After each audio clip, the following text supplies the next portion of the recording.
Ahora sí. El enfoque.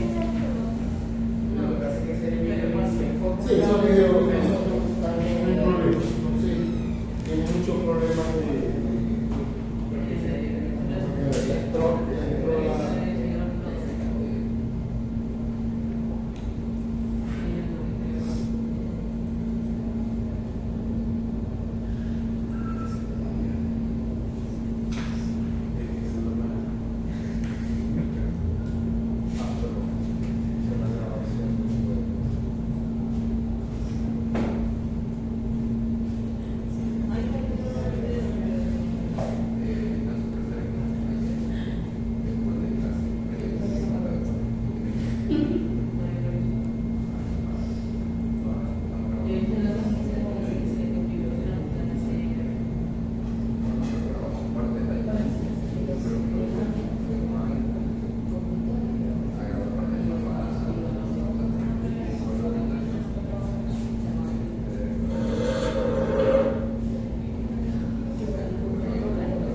Antes de comenzar, por favor, ¿me pueden hacer una hojita donde pone sección 1, sección 2 con la asistencia, por favor? En una misma hoja. Pueden, por favor.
Desgraciadamente, como yo le dije, el problema de la resolución se pierde muchas cosas, pero ustedes tienen este archivo por WhatsApp.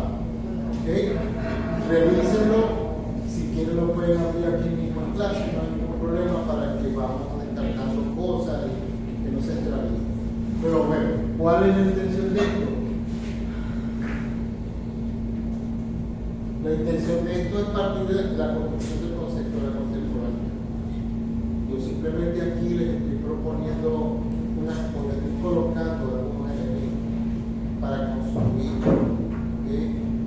Y obviamente tenemos que, para poderlo primero fijar, entender qué es la contemporaneidad desde su condición temporal. ¿Okay? Porque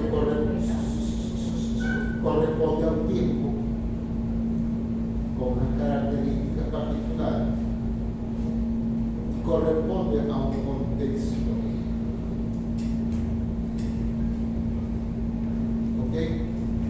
Y entonces, si vamos a ver hacia eso, ¿cuál es ese tiempo? Ese tiempo tiene unas características. Entonces, eso sirve de contexto en el cual nosotros vamos a armar ese concepto. ¿Cuál es el contexto? Tiene un contexto temporal, con unas características que se vienen dando con intensidad.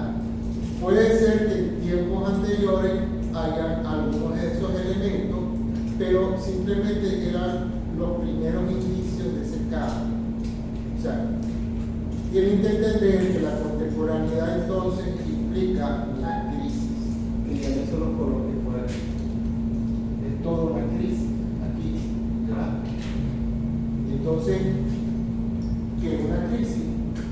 Que es un proceso en el cual empiezan a haber cambios violentos, encuentros o desencuentros, convergencias o divergencias de cosas que van caracterizando el mundo. Entonces, hablamos un poco que no solamente es una condición temporal, ¿ok? Y en ello hay toda una estructura temporal que nosotros, como conocimiento, como método, lo vamos a tener que abordar en muchas partes de lo que es la materia, ¿ok? Desde la elaboración de la crítica, desde entender y comprender el momento, desde el punto de vista de cómo vamos a escribir, interpretar y elaborar distintos tópicos de conocimiento del área de la contemporaneidad aplicada a lo que nosotros vamos a hacer, que es la ciudad y la arquitectura, y centrado en la arquitectura, por supuesto. Pero en el contexto cultural, cuando otro va a ser fundamental, están los demás elementos que de una manera u otra condicionan esa posición cultural. Simplemente voy a hacer un bracket para que vamos hacia una parte que es muchísimo más importante. Ustedes de pronto se asustan porque hay cantidad de cosas. Y es que es así. Cada uno de esos elementos son elementos que condicionan la comprensión de la contemporaneidad y la construcción de la contemporaneidad. O al revés. Son los elementos que construyen la contemporaneidad y sobre esos elementos nosotros construimos el conocimiento contemporáneo. ¿Okay? Entonces, ahí hay una cantidad de cosas que entenderlo entonces como un elemento cultural, un fenómeno cultural, un momento cultural en un tiempo determinado. Y hay ahí un antecedente, ¿verdad?, antes de esta visión y una realidad que todavía, a diferencia de otras áreas de la historia que ya ustedes han estudiado, pertenece al tiempo actual y a un periodo. ¿Okay? Que van a ver más adelante que esto comienza por la década de los 60. Pero que no es tan radical, o sea, eso no es que comienza a los 60 y se acabó y atrás de eso ¿qué pasó? No. Sí hay algunos elementos previos, porque son parte del proceso de crisis. ¿Ok? ¿Y qué es lo que estaba antes de la contemporaneidad? La modernidad. Entonces hay un dilema que se crea entre la modernidad y la contemporaneidad. Porque hay una cantidad de fenómenos un poquito extraños, pero dentro de la contemporaneidad hay algo de modernidad. Entonces dirá, bueno, o somos modernos o somos contemporáneos. O qué es moderno o contemporáneo. ¿Por qué pasó allí? ¿Qué pasó con lo moderno? Se transformó, se adaptó. ¿Qué pasó? Ya lo vamos a ver. ¿Ok? Entonces, un poco esa es por eso es que les hablaba que en cierto sentido el concepto de la contemporaneidad tiene una condición cultural y temporal, porque hay unos tiempos que se introducen en ese proceso. Estamos así es muy importante saberlo, porque de paso a nosotros nos interesa también no solamente quedarnos con el concepto cultural solo, porque a la final de cuentas es el contexto que engloba todo, sino construir también el concepto de contemporaneidad desde el conocimiento de la arquitectura y desde el conocimiento de la ciudad. Entonces, ¿qué pasa ahí? Entonces vamos a hablar de arquitectura contemporánea o contemporaneidad arquitectónica, o hablamos de ciudad contemporánea o contemporaneidad urbana. Y lo más extraño, que a lo mejor hasta pudiéramos hablar de arquitectura y urbanismo contemporáneo, o sea, que están conectados, porque de hecho es lo que sucede. ¿Okay? Justamente es el tiempo en el cual se empiezan a fusionar cosas y se vuelven una más dependientes de las otras. ¿Okay? En el tiempo moderno, ¿verdad?, había una separación de las cosas y prácticamente las relaciones eran sistemas muy cerrados, lineales. En el tiempo contemporáneo no, son tiempos sí. Y son relaciones que van cambiando según las condicionantes temporales y culturales. Y ahí se van armando los conceptos de las cosas. ¿Me entiendes? No sé si esto responde un poco lo que la chica, su compañera, me estaba diciendo. ¿Ok? Sí. ¿Sí? Vale.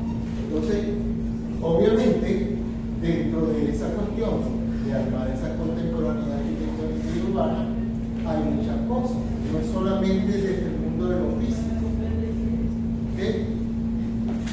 Sino que hay otras cosas, y sobre todo de la estructura humana, que componen esa visión. Entonces, hay una cantidad de cosas que nosotros vamos a interpretar, que es el que arman no solamente cómo construir las teorías, no solamente cómo construir las prácticas, no solo cómo construir los métodos, sino las valoraciones que se le dan a todas esas cosas, todas esas actividades, comprendiéndolo primero de su estructura material. Claro que sí, que nos pareciera que fuera la primerita porque la que vemos, pero también una estructura espiritual que le da sustento y llena el contenido de los objetos arquitectónicos o urbanos que vamos a vivir.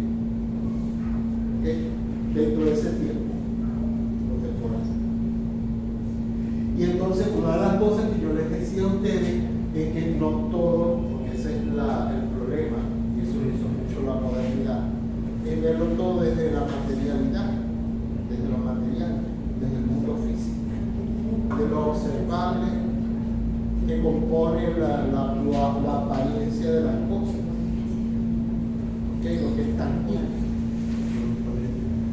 porque era un mundo dominado por la ciencia, ¿verdad? La modernidad, y no voy a decir que este tiempo no haya tampoco eso, sí lo hay, pero la ciencia tuvo que hacer un cambio. Eso es lo que vamos a ir hablando un poquito más adelante, ¿ok?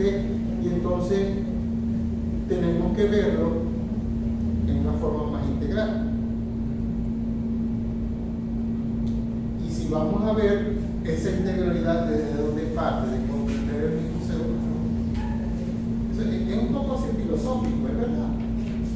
Que a mí me gusta y a ustedes no les gusta, bueno, yo no sé cómo van a hacerlo, tienen que entender que es una relación que existe, ¿ok? Y que entonces tenemos que verlo desde los tres elementos que componen la vida humana: cuerpo, mente y espíritu, ¿verdad? Cuerpo como la entidad física, espíritu como la entidad sensible y que le da sentido a las cosas, y la mente, que es el elemento que articula todas esas dos cosas, porque es en donde se hacen todas las operaciones que hacen posible que esas dos cosas se interconecten, o sea, lo que tú ves desde lo físico y desde lo que tú sientes y se representa para la realidad, dentro de la belleza, dentro de la espiritualidad, todo lo que quieras. Y que esa parte de la mente es un proceso orgánico, es un proceso mental, neurológico, que de una manera u otra estructura el pensamiento.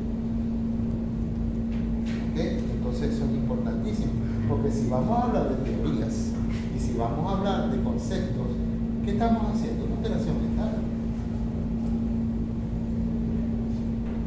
Allá hay una ruptura con el resto de las materias, pues allá me estoy metiendo en un área que tradicionalmente no era de historia, pero sí es humana. Y todo lo que sea humano está metido en este departamento de historia. ¿Okay? Que puede estar metido en el mundo de la psicología, puede estar metido en el mundo de la neurología, de la medicina, o inclusive en el mundo de la filosofía. Sí, claro que sí. ¿Okay? Porque la filosofía, ¿qué es? Es el estudio del pensamiento humano, de la construcción del pensamiento. Y hay una cantidad de operaciones que en este cerebro que se dan, con las estructuras biológicas que tiene y todas las capacidades que se dan, permiten armar esas cosas. a través de la sensibilidad del ser humano, ¿verdad? De todos esos canales, vista, oído, olfato, gusto, tal. Ustedes dirán, ay, ¿para qué sirve a un arquitecto estudiar vamos a decirlo así, el olfato o estudiar las sensibilidades por los canales del gusto? Te dirán, bueno, claro, eso no, eso es lo que corresponde a un chef, ¿cierto? O un perfumista que le gusta trabajar eso, obviamente, es verdad, pero a un arquitecto también, y más un paisajista. Yo le conté la experiencia en ese momento, en esa clase, de que, por ejemplo, una cosa que me agrada de verdad decirlo porque yo lo viví, pero que en Europa es muy común, y a veces aquí en otros países también, en América también sucede, ¿okay? Que es que todo el desarrollo urbano, de una manera u otra, está caracterizado por un ambiente cultural. En España mucho más, por ejemplo, que yo estudié posgrado allí. Entonces, obviamente hay unas influencias árabes, hay unas influencias de otras partes de Europa que producen unas tradiciones sobre lo que es el espacio público y sobre todo el aspecto de lo sensible, que crea una imagen de una ciudad y de una cultura. Y me acuerdo cuando yo viví en Sevilla, que ahora recién, ¿verdad? Se acaba de cumplir, por ejemplo, era muy notorio en estas fechas y en este tiempo de primavera, como es una ciudad que se transforma, o sea, es una ciudad que inclusive tiene una identidad propia con respecto a otras ciudades españolas, por esas tradiciones que tiene antiguas desde el mundo árabe y que quedaron allí, en la cultura de Andalucía en general. Pues esto lo ven ustedes en Córdoba, lo ven en Sevilla, en Cádiz, en Málaga, o sea, en muchos países andaluces, muchas ciudades andaluzas, pero especialmente en Sevilla tiene una significación muy grande. Porque en primavera hay dos cosas. Primero, la calle se adapta al cambio del ambiente. Y obviamente al entrar en primavera, ¿cuál es el símbolo más notorio de una primavera? La floración. Y una de las cosas características es que la ciudad se vuelve azul o se vuelve blanca. ¿Por qué? Porque es una ciudad llena de jacarandos. No sé si ustedes conocen ese árbol que tiene una flor como azul morado, ¿verdad? Y todas las calles están planteadas con ese color. Allá hay una sensibilidad y hay una caracterización de la calle sevillana. Ven los edificios y están pintados de muchos colores rojos, amarillos, o sea, muy pocos colores de otro estilo, marrón, algunos que otros rojos, pero más raros, ¿ok? Pero que ahí está una identidad. Ustedes dirán, pero bueno, no, eso corresponde a un proceso histórico de la ciudad. Sí, pero ese es el mundo de hoy, eso está ahorita. Y no crean, toda la arquitectura contemporánea en España, en cierto sentido, va tomando algo de eso también. Claro, con los recursos actuales, ¿no? Quizás no vamos a compararlo con un edificio del siglo XIII, un edificio del siglo XV, XVIII, sobre todo el XIX, que es tan fuerte, de una herencia cultural muy fuerte, ¿verdad? Y lo más notorio, que no es solamente el color, sino el aroma, el ambiente.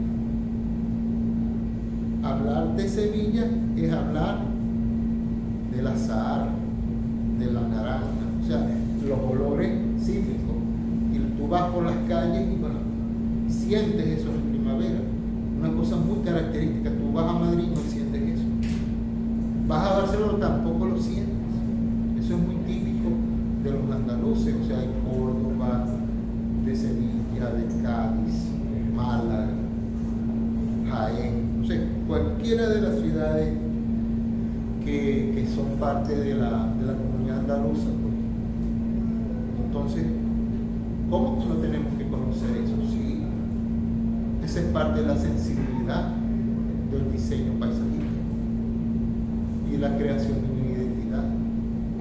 Entonces, ¿cómo que no es importante el aspecto de, bueno, el gusto no tanto, bueno, el gusto a veces, pero como muy indirectamente, ¿ok?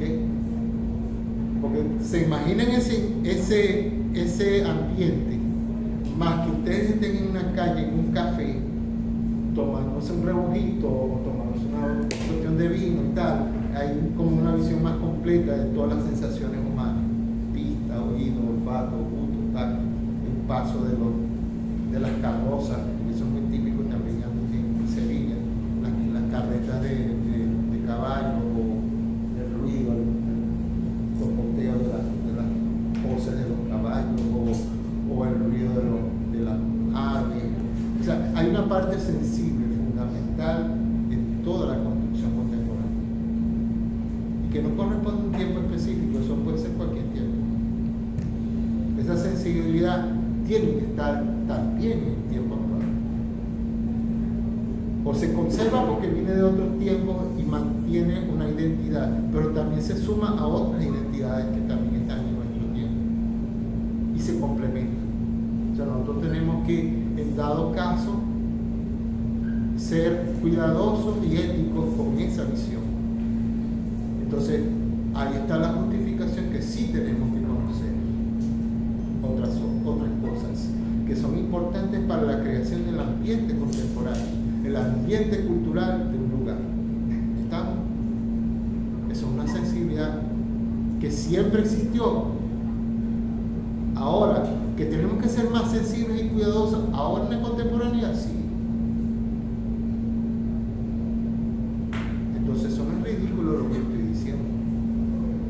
Al contrario, es muy responsable. ¿Estamos?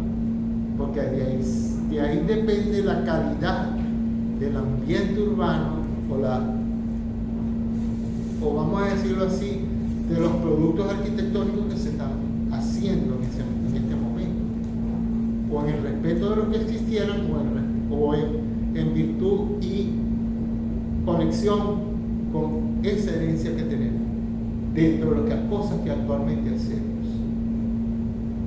Y hay muchos ejemplos.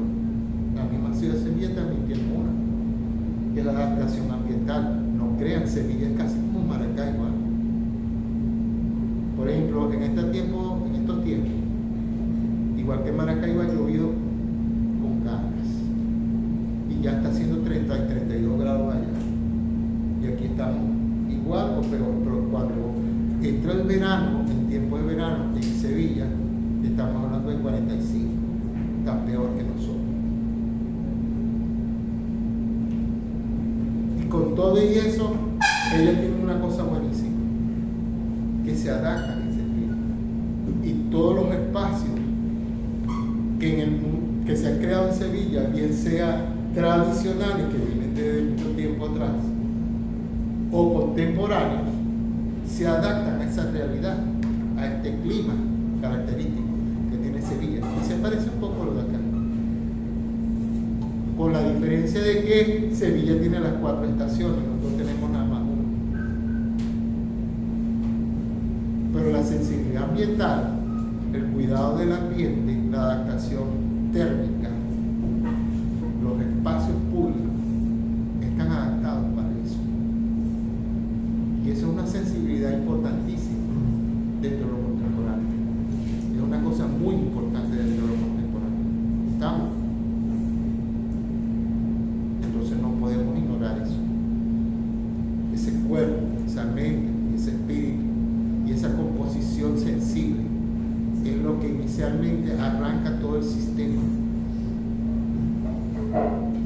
de la calidad de vida en lo que se refiere a la creación arquitectónica y humana.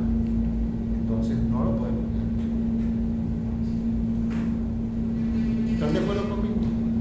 ¿Sí? ¿O no? No, tenemos que construir porque sean las cosas fáciles, o porque hay una empresa que me financia todas las ventanas y quieren que, si no me financia porque tienen que usar obligados sus materiales.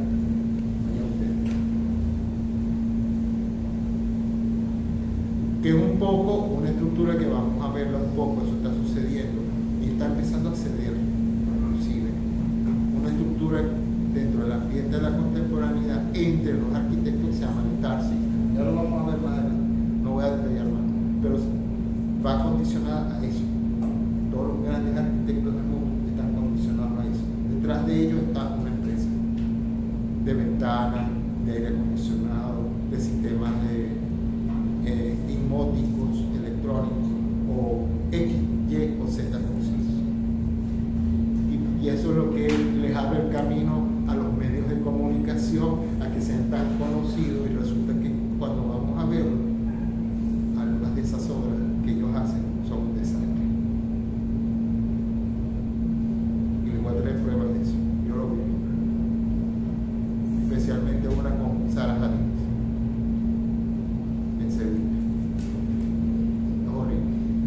De paso que es una vergüenza.